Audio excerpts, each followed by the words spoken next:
ایک نظر بد وہ ہوتی ہے کہ جو کسی ناپسند کرنے والے کی لگے، حسد ہو نہ ہو، بس وہ ناپسند کرتا ہے تو اس کی نظر لگ گئی۔ دوسرا ہوتا ہے کہ کسی اپنے کی نظر لگ جائے، نظر اس سے بھی لگ جاتی ہے، بعض اوقات ماں باپ کی اولاد کو لگ جاتی ہے، اس لیے کہتے ہیں کہ وہ ماشاءاللہ، سبحان اللہ، الحمدللہ، اس طرح کے الفاظ ساتھ میں کہنے چاہیے۔ بلکہ حدیث مبارک میں فرمایا ما شاء اللہ لا قوت الا باللہ، اگر یہ کہہ دیا جائے تو نظر نہیں لگتی۔ جب کچھ شے اچھی لگے، کسی کی گاڑی ہے، کسی کا کاروبار ہے، کپڑے ہیں، کوئی اور خوبی ہے، تو دیکھ کے بول دیا ما شاء اللہ، ما شاء اللہ لا قوت الا باللہ، اتنا پڑھ دیں گے تو نظر نہیں لگے گی۔ تو چاہنے والے کی بھی نظر لگ جاتی ہے۔ اچھا، بعض اوقات اپنی بھی لگ جاتی ہے، یہ بھی آپ کو عرض کروں، نظر بعض اوقات اپنی بھی لگ جاتی ہے، یہ بھی ایک حقیقت ہے۔ محدثین نے اس کے اوپر باقاعدہ بڑی تفصیل سے کلام کیا ہے، تو اس لیے تھوڑا سا ذرا سیلفیوں سے بھی پرہیزی کرنی چاہیے کہ ہم جتنی سیلفیاں لیتے ہیں نظر بھی اتنی لگتی ہے، اور سیلفی لیتے اسی لیے ہیں کہ کتنا اچھا لگ رہا ہوں، یہاں کھڑا ہوا کیسا لگ رہا ہوں، وہاں کھڑا ہوا کیسا لگ رہا ہوں۔ تیسری نظر ہوتی ہے حاسد کی نظر۔ حاسد کی جو نظر ہوتی ہے یہ پہلی دونوں نظروں سے زیادہ خطرناک ہوتی ہے۔ علماء نے اس پر فرمایا ہے کہ نظر اصل میں لگتی کیسے ہے؟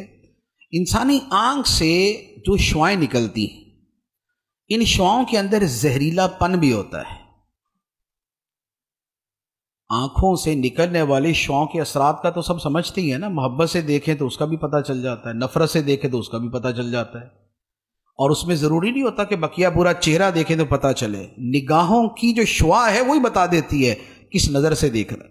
ٹھیک، تو اب کیا ہے کہ جب انسان حسد کے ساتھ کسی کو دیکھتا ہے تو جو اس کے دماغ کے اندر زہر پیدا ہوتا ہے وہ اس کی ان شعاؤں کے ذریعے سامنے والے پہ اثر کرتا ہے، اور یہ اس کو جو ہے وہ نقصان پہنچاتا ہے۔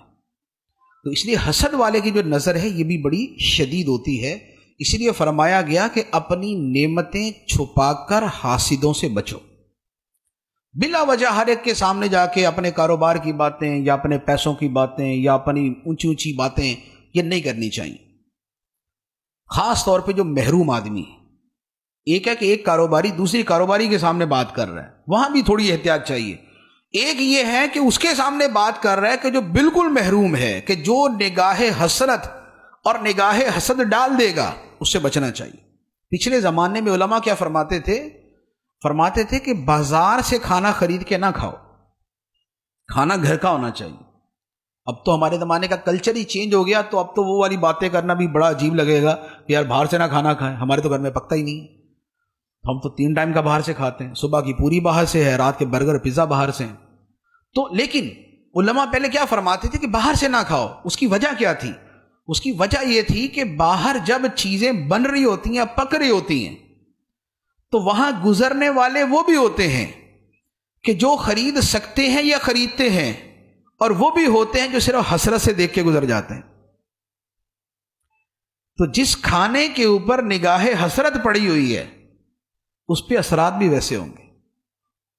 تو یہ پرانے زمانے کے جو علماء تھے، ایون کہ یہ امام اعظم ابو حنیفہ رحمۃ اللہ علیہ نے فرمایا کہ بازار کا کھانا نہ کھانا، امام ابو یوسف سے فرمایا تھا بازار کا کھانا نہ کھانا۔ تو یہ چیزیں جو ہیں ان کے اثرات ہوتے ہیں، تو اپنی نعمتیں چھپا کے حاسد سے اور حسرت والے سے بچنا چاہیے، اور بالفرض اگر محسوس ہو کہ نظر لگ گئی یا محسوس نہ بھی ہو تو جو سنت ہے کہ سورہ فلق اور سورہ ناس پڑھ کے روزانہ رات کو اپنے اوپر یا اپنے ہاتھوں پہ دم کر کے اپنے بدن پہ، چہرے پہ، جہاں جہاں ہاتھ پہنچے وہاں پر پھیر لیں، تو انشاءاللہ یہ نظر سے حفاظت رہے گی۔